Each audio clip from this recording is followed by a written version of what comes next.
Welcome to The Real Deal with Jason Silverman, the podcast dedicated to helping you build the business of your dreams and live the life you always hoped for, with valuable and fun tips and info to make your life easier and more fun. And now, here's your host, a man who sprinkles metal shavings on his breakfast cereal just for fun, Jason Silverman.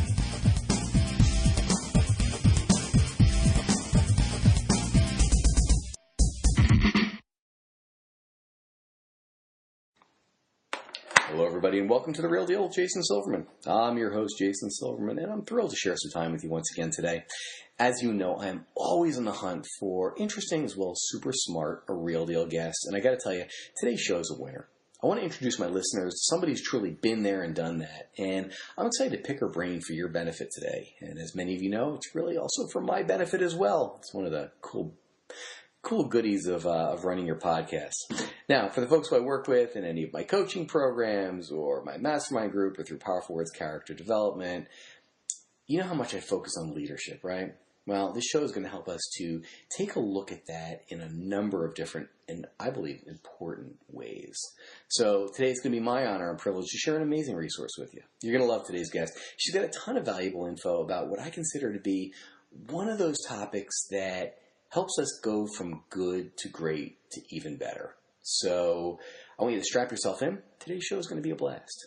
As I'm sure you already know, I'm committed to helping business owners just like you to become more successful, enjoy your career more, and in general, make your life significantly more fun. We only get one ride on this merry-go-round, folks, and let's make sure it's one hell of a ride, shall we? Alrighty, boys and girls, it is now that time. I want you to stop surfing Facebook, put away your phone, your tablet, your dog, your cat, your spouse, your child, anything that might possibly distract you from today's show. You're about to get some great and immediately implementable information, and I don't want you to miss even a second of it. So, before we officially get going, let me give you a little bit of background about our special guest expert today. Dorie Clark is an adjunct professor at Duke University's Fuqua School of Business and the author of Entrepreneurial You, Reinventing You and Stand Out, which is named the #1 leadership book of 2015 by Inc. magazine. A former presidential campaign spokeswoman, the New York Times described her as an expert at self-reinvention and helping others make changes in their lives. We could all use that, right? A frequent contributor to the Harvard Business Review, she consults and speaks for clients including Google, Microsoft, and the World Bank. You can download her free Entrepreneurial You self-assessment workbook and learn more at dorieclark.com/entrepreneur. And for those of you who are streaming directly off of our show notes page on the website, you can just click right through. Folks, this is going to be a fabulous, fabulous interview. Get yourselves ready, stretch out your wrists. You're going to take some great notes, and let's dive in. Dorie, welcome to The Real Deal. I'm thrilled to have you today. Hey, Jason, thanks for having me. Oh, the pleasure is mine.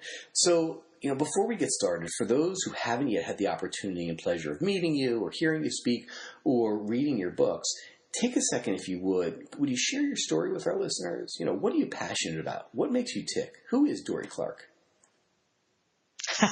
Well, thank you, Jason. Yeah, I have been self-employed for the past 11 years, running my own business, doing marketing strategy consulting, and now a lot of writing business books like Entrepreneurial You and speaking and consulting and coaching around them. But I actually got my start in kind of a roundabout way and have had a lot of professional experiences that shaped me early on. I was a journalist and originally got laid off from my job, and so ended up going into politics. I had been a political journalist, and so I shifted over to become a spokesperson on political campaigns, including a gubernatorial race and a presidential race. And anyway, my candidates always lost. So I ended up running a nonprofit for a couple of years. And it was through that process that I realized actually that running a nonprofit in a lot of ways is basically running your own business. In theory, it's a nonprofit, but you still have to turn a profit. You still have to be able to pay for your expenses. And I realized through that, wait a minute, I could do this for myself. And so those early days of really being a scrappy entrepreneur, first for the benefit of the organization I was running, and then later for running my own entity, I think really gave me a good grounding in perhaps some of the challenges that your listeners are facing about really how to stand out and get noticed in the marketplace. And so today, the writing and the speaking and the work that I do is focused really squarely around that. How do entrepreneurs, professionals, small business owners in an increasingly crowded and noisy space stand out, get heard, get recognized, and avoid the race to the bottom that so many people are facing? We need to push back. We need to make sure that our communities and our target audiences really understand the value we bring. And so that is what I'm committed to helping people do. I love that. So I want to talk about the book for a sec. One of the things I love about speaking to authors, aside from the fact that you tend to really know your stuff, is, the fact that you had this book inside of you, and were, 100% able to get it out, and not only get it out, but really get it out so that it's impacting lives worldwide. Tell me this, what made you decide, first off, to write the book? Well, for Entrepreneurial You, in many ways, I actually view it as kind of a culmination of a trilogy. I wanted to write books that were the books that I wished had been available for me when I was at various points in my business. And so my first one, Reinventing You, is really a book about a professional reinvention. It's about career change or job change or just how to get people to view you in a different way so that your talents can really be seen. And then my most recent book that came out after that was called Stand Out. And it was about how to get really known in the marketplace, how among the world of options out there, you can really connect with your audience and let them know that you should be their choice, that you are among the best in your community, the best in your field. And then finally, Entrepreneurial You, my most recent book, is kind of bringing it all together, because ultimately it's great to be in an industry and career that you love. It's great to be recognized as being preeminent. But what you really need to do in order to make that sustainable, let's be honest, you need to make money. And so Entrepreneurial You is fundamentally a book about how to monetize once you have gotten your business going. How do you create multiple income streams? How do you turn on that spigot so that you can sustainably and successfully run the business that you're passionate about? It makes so much sense. So you just touched on so many points there that I'm hoping you'll elaborate on. The first one that I've got here is, you said multiple revenue streams. So why do you feel it's critical for small business owners to have those multiple revenue streams? Well, I think the operative metaphor here is sort of the legs of the table, right? It's pretty easy to knock the table over if there's only one leg, but if you have a couple, if you have three, if you have four, then it's a lot sturdier and steadier. And so if you are only making money from doing one thing, if there is any kind of disruption in the marketplace, it can be really problematic. I mean, let's say you're running a karate studio, and heaven forbid, but let's say there becomes some sort of a movement around childhood concussions, where let's say there's a study that says, oh no, karate can increase the rate of concussions. Well, if all of a sudden the parents in your community become completely freaked out about that, then you could be in trouble. Your enrollments dip 20%, 30% overnight. That becomes problematic. And so I think that we need to war game scenarios, and we need to think, all right, well, how can we diversify? How can we hedge against risk? Let's take a slightly different scenario. Let's just say that for whatever reason, karate suddenly goes through a period where it's just less trendy. Everybody suddenly decided, oh no, I want to do field hockey, or whatever people are sort of glomming onto. If that's your only game, it can be risky. So thinking through, all right, well, are there are there other things that we could use our studio for? Or thinking through, all right, well, we've always done group classes, but maybe we should be doing individual coaching and making a push into that as well. Maybe you could say, you know what, this regional market may be getting slightly saturated because there's a lot of other karate studios, but what if we started offering online instruction so that we could be reaching people in underserved areas where they're hungry for this instruction? Just asking those questions and thinking about different possibilities is a way to guard against uncertainty and to protect yourself from the downside. I think a lot of people equate entrepreneurship with taking more risks. The truth is, in a lot of ways, it's about mitigating risks. It's about being smart and saying, how do I protect my downside? That makes so much sense. It absolutely does. And quite honestly, like we've all been through those, peaks and valleys, right? So, nobody needs to have severely lean times if not 100% necessary. And it doesn't seem to be 100% necessary. So one of the other notes I've got here, as far as one of the things I have to ask you, is you talked about monetizing. I think an awful lot of folks that I've had the opportunity to work with don't necessarily think big enough that way or creatively enough on how they should be monetizing. So one of the components really is a personal brand. So do you have any thoughts on, how does your personal brand factor into, your ability to monetize? Yeah, absolutely. And I think this is a really important point, Jason.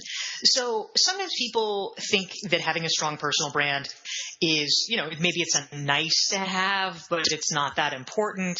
Or, maybe they just say, oh, well, it's not my thing. I don't like to focus on that, so I won't worry about it. But and is it true that if you are completely anonymous, you can still make a living? I mean, yes, you can. But I will argue it is a lot more difficult, and especially as the marketplace gets more and more crowded and competitive, having a strong personal brand allows you to differentiate yourself. And let me give an example. Let's say you run an after-school cheerleading program, okay? What is it out of all of the different options for kids? Let's say even just within the cheerleading space, what is it would make someone want to choose you over your competitors? Well, odds are most parents probably don't know enough about the mechanics of cheerleading to really be able to individually evaluate and say, oh, well, the form and the technique of this place is far superior to the other one. I mean, those are the judgments that really knowledgeable people would be able to make. Most lay people really don't know. And so what they do rely on is your personal brand, meaning what is your reputation in the marketplace and what are the credentials that you bring to bear. If you or some of your instructors, for instance, have been former professional cheerleaders, if you have someone who used to work for the Redskins or the Cowboys or whatever it is, people would say, oh, they must know what they're doing. That is strong credibility, strong personal brand. Maybe, other components of personal brand could be community affiliations and leadership. Let's say you took on a role where you are the president or an officer of the local chamber of commerce. That gives you stature in your community. That gives people a reason to choose you rather than someone else. Let's say you have some kind of a long-standing relationship with certain schools or certain programs that put students forward and have been successful at state and regional championships. Those would be reasons. But it all ties into your personal brand. Essentially, what the bottom line is that people are willing to pay more for an expert. And if you can position yourself as an expert compared to, the random people down the street who happen to do cheerleading, then that is going to bring people to you and allow you to charge a premium for it. So credentials and celebrity.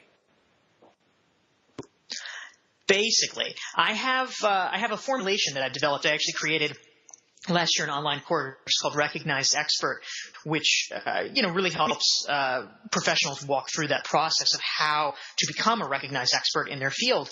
And the framework that I developed after interviewing hundreds of very successful professionals is that fundamentally, in order to become a recognized expert, there are three levers. There are three components that you have to work on. The first is content creation. The second is social proof. And the third is network. And, just briefly to explain what I mean by that, content creation is giving people a way to see your ideas in action. And, just to sort of break it down, if you're running this after-school cheerleading program, no one really knows if you're any good or not, right? I mean, people might talk around the community, but it's hard for people to really understand and evaluate, are you good at this? Are you going to be a good instructor? And so the way that you can let people know is through content creation. It gives them a way that they can try you out. So maybe it is writing blog posts about the best ways to train cheerleaders. Maybe it's creating a series of YouTube videos or having a great Instagram feed where you're showing your students, doing their routines, and it's amazing. That creates proof so that people can see with their own eyes that you're good. Now, social proof, the second thing, is essentially your credibility. What is it about you? What affiliations do you have that give people a reason and a predisposition to take you seriously? So that could be that you have an instructor that used to be a former professional cheerleader. It could be that you are involved with a local chamber of commerce, etc. And then finally, your network. This is the group of people that you surround yourself with. It helps on a lot of levels. One is that if you are really plugged into your community and you are friends and colleagues with other people who are sort of movers and shakers in the community, let's say other people who are on the board of the Chamber of Commerce, that reputation kind of accrues to you as well. People will be like, oh yeah, she's really plugged in. She is a pillar of the community. That gives people confidence in working with you. But also, those people can be your earliest ambassadors. They're the ones who are out and about and letting folks know, oh yeah, if you need an activity for your kids after school, definitely do this one. This is fabulous. Obviously the social proofing aspect is so important because, again, everyone says, all right, well, where do all your friends go? And let me talk to their parents. And all of a sudden it's whether, all the other stuff I think is super important. This I feel is super important because now all of a sudden you've got your whole pack of friends that's attending one particular place. There's usually a reason for that. So absolutely, yeah. Being able to show that, all right, that's fabulous. So you mentioned as well, about how crowded the marketplaces generally tend to get, and I feel like there's so much noise out there. There really is. So how do you get your business and your ideas noticed? In the first place, considering just how much crapola is floating through the ethos these days. Yeah, that is the challenge for sure. Well, I think some of the questions, Jason, that we need to ask ourselves first is, where is your target audience already congregating? It is challenging to get people to come to you, but if you can go to them and meet them where they are, that makes things a lot easier. So something that I would suggest is, for instance, to take a group of your best customers that you already have and talk to them. I mean, in sort of the extreme version, think of it like a focus group, but I would say you could do something far more informal and just have conversations with the people that are your best customers and, find out things from them about, like, so where do you get your news? Where do you get your community news? Do they read the local paper? Is there a listserv they subscribe to? Maybe there's a community website. Is it just from talking to other parents? What do they do? And how do they spend their time? That's the other question. What recreational gathering places do they have? Are they always, at their kids' soccer games on the weekends? Is there a place in your community that's really popular in the local rock climbing gym or whatever? Where do they spend their time, both online and off? And how do they get their information? if you can get that data, that is invaluable because it shows you where you can attract other clients who are like your ideal clients. And so you can begin to shape your strategy accordingly. Maybe it's buying ads in those publications. Maybe, even better, there are things that you could do for free that could expose you to those audiences. Maybe there's a partnership that you could do with a local rock climbing gym that would be a win-win for both of you. Maybe there's some kind of a sponsorship you could do of the soccer team. Maybe you could do a free demonstration at halftime of the soccer league. Maybe you could start blogging and writing articles about your field, or tips for parents, for instance, for the local website that everybody reads, and just get yourself in front of those eyeballs and max out in the places where your best customers are likely to be. Folks, what I'm going to tell you, if you are listening, if you're driving, I want you to pull over. But I want you to go back and listen to the last 3 or 4 minutes of what Dorie just said, because, dear Lord, she just gave you a roadmap, an absolute roadmap of what you should, could, and need to be doing. That was absolutely brilliant. I loved everything about it. So, well, thank you, Jason. That was good stuff. I feel like most folks tend to learn from mistakes better than they learn from successes. So what would you say are the biggest mistakes that you've seen small business owners make when it comes to creating multiple revenue streams, or really any form of success? Yeah, when it comes to mistakes that small business owners make, I actually think that there are a lot of missed opportunities. One that comes immediately to mind is just, I call it the cocktail party problem, right? A lot of times, almost always, in fact, if you are at some kind of a gathering where you're seeing people that you haven't seen for a while, they're going to ask you, right? Like, I guarantee this is going to happen. So, Jason, what have you been up to lately? And for the vast majority of people, they are going to drop the ball on this. They are not going to have an answer prepared, even though they know this question is coming. And they're going to say something like, oh, nothing much. Oh, same old, same old. And they let the moment pass. But the problem is, this is the moment when people actually are asking you a question, and it's not like, hey, how are you doing, where they don't really want an answer. What have you been up to? That's a question where they do want an answer. And so if you drop the ball on this, you are missing the chance to tell people about a new activity and plant the seed in their mind. Because the truth is, as I mentioned, Jason, I used to work in politics, and there was a well-known saying in politics that a voter had to be exposed to your name at least 7 different times before they would even consider voting for you. And similarly, we have to remember that for our friends, even for our existing clients, we're not top of mind for them. We're not the first thing they think about at night. They've kind of got, or in the morning, they've got kind of bigger issues than, what's going on with our after school program. And so we have to be mindful of taking the responsibility to remind them about stuff. And so if we instead take that opportunity where people are asking, hey, what's up? And we have a really good answer for it. For instance, oh, well, I'm really excited because we just launched a new program where we're doing X, Y, and Z. And, the feedback on it has been amazing so far.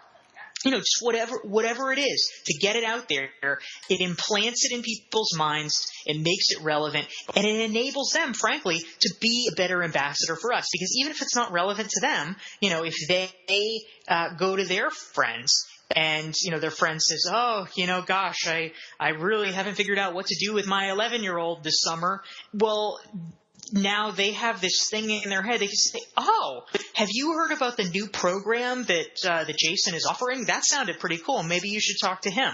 So we want to make it easy for other people to be our ambassadors. So the first takeaway I've got is, first you actually have to be at the cocktail party. Right?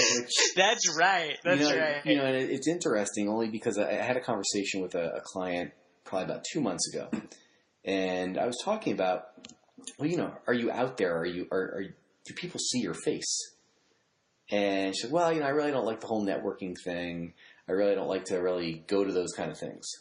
And, my comment was, well, it's kind of your job. Really is part of your job. You don't necessarily have to like it. I never liked cleaning the bathrooms, but, they still had to get done. And what a great opportunity. So, yeah, obviously, first you actually have to show up. But I think that's such a really cool opportunity.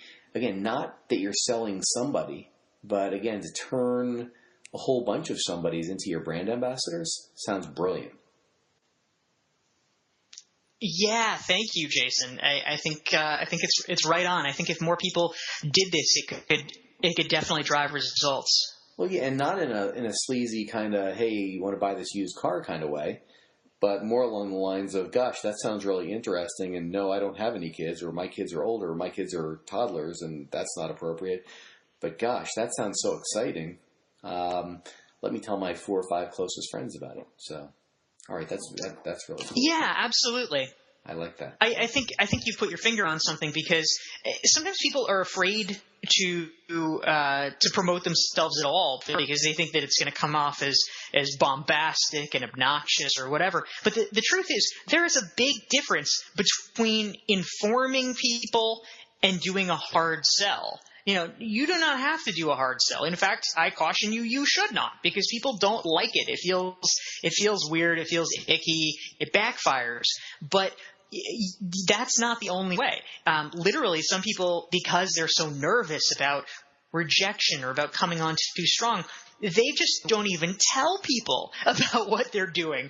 And let me tell you, if you ask somebody, hey, what are you up to? And then the person says to you, oh, well, I launched this cool new program I'm really excited about. I mean, are you going to think they're some, salesy a-hole? I don't think so. That they are responding to your question. And so that is how people will respond to you. You want to give them the information so that they can then take it and, do what they want with it and spread it. But if you never share it, well, obviously it's not going to get out there. Well, it also makes me wonder, and I've had this conversation almost ad nauseum with some of my clients, that if you're not 100% sold and excited and motivated about what it is you're doing, maybe you should do something else. Yeah, very, very true. It's, I feel like it's, well, you don't have to sell anybody, and I don't believe you should. These are the kind of things that, when someone says, well, what are you doing? Well, I'm doing this. If they don't say, no shit, that sounds great. Then, either you were A, talking to the wrong person, or B, kind of might need to spend a little time in front of the mirror thinking about, well, what is exciting about what am I doing, what I'm doing? And, again, I think this all ties in circularly to your personal brand commentary. I think if you're blogging, if you're doing videos, if you're currently building that brand all over the place, well, you're going to have all this information at the ready. This isn't going to have something you have to pull out of a hat. Yeah, that's exactly right. So this really is a comprehensive strategy, which makes me very excited. That's tremendous. All right, you know what? It is time for our resource of the week. So, Dorie, tell me this. How can my listeners find out more about you and how you go about helping entrepreneurs to, I guess, not just get out of their own way, but really to thrive? Yeah, thank you so much, Jason. Well, I actually do have a free resource. It is my 88-question Entrepreneurial You self-assessment. And this is a self-assessment tool that actually just walks you step by step through thinking about your business and how you can potentially expand into interesting new multiple revenue streams. So if you'd like to get that for free, you can download it at DorieClark.com. That's DorieClark.com/entrepreneur. Perfect. So, folks, no one should need to ask you twice or twist your arm on this. Go do this. Go download it, but most importantly, go do the assessment. Okay, what a great resource. So, www.DorieClark, DorieClark.com/ENTREPRENEUR, entrepreneur. Okay, DorieClark.com/entrepreneur. Go grab that. do the assessment. Okay? And then, again, if you need some accountability on that, shoot me a message. Post it in Facebook or hit me on email. Let me know how you did. Let me know what you're working on. Okay? Again, most importantly, let me know what actions you're about to take. That's fabulous. All right, Dorie, so I always like to end my podcast with what I consider to be a telling question. So from your experience, if you could give business owners just one solid piece of advice, either to help their business or probably more importantly to help them to live a better life, what would that one piece of advice be? That's such a great question. I love it, Jason. So I will share one thing that has worked really well for me. I have felt the push, like probably a lot of your listeners, toward wanting to make progress on substantive and meaningful projects, but then just being dragged down constantly by meetings, by emails, by conference calls, all the little administrative things that we need to do to keep going throughout the day. And so the way that I've balanced this, and this is something that I've written about for the Harvard Business Review, and I actually have an online course that I do called Be More Productive that goes into it. But I have adopted a philosophy that was actually first written about by a gentleman named Paul Graham, who is well known in Silicon Valley circles. And he created something called manager days versus maker days. And so the idea of it is, he said that, a manager, and this all makes sense, right? The manager is the person who kind of keeps the administrative trains running on time. Their day is 30-minute meeting, 15-minute call, 30-minute meeting. It's just one after another, boom, boom, boom, just checking on things, just keeping it going. But a maker needs a different schedule. Someone who is creating something in depth, whether that is, writing a novel, whether that is just creating an in-depth project, like a proposal for a new client, or trying to create a new curriculum for your program, something that actually takes sustained thought. That does not do well in 30-minute increments. You need a chunk of time to be able to dive in and really immerse yourself in it so that you can deliver a quality product. And so the way that I have adapted this is in my schedule, I do now what I call manager days and maker days. And so a couple days a week I allocate as my manager days. That is when I schedule all my meetings, all my phone calls. And those days, to be honest, are very, very busy. So back to back. But I get into a rhythm and I get them all done. And more to the point, what it allows is for me to spend the other few days of the week with maker days. And that is where my schedule is basically empty, and it enables me to have the freedom and flexibility to go deep on the projects that will make a real difference for my business. And so that is my tip, and it's something that's been helpful for me. I love that. Manager and maker days. Fabulous. Folks, you should have enough to keep you busy well past the next week. But I think, again, pick what you're going to implement and get on that for the week. So, Dorie, thank you so much for joining me today. This has been fabulous, and I know how busy your schedule is, so it means the world to me that you share some of your time and a whole bunch of your wisdom with us. Jason, great speaking with you. Thank you so much. Actually, the pleasure was mine. Folks, that is all the time we've got today. Thanks so much for tuning into The Real Deal with Jason Silverman. For more info about private coaching or to see if you benefit from one of my mastermind groups, visit me over at www.jasonmsilverman.com. I look forward to helping you achieve the success that you truly deserve. Until next time, let me leave you with this. Get out there and be the real deal. Set a goal, make a plan, work like hell towards it, and achieve the success you truly deserve. Now's the time. Get out there and make it happen. This has been Jason Silverman, and I hope you have a spectacular week. You've been listening to The Real Deal with Jason Silverman. To access the great resources mentioned in the show and for information on coaching and mastermind group opportunities with Jason, please visit jasonmsilverman.com.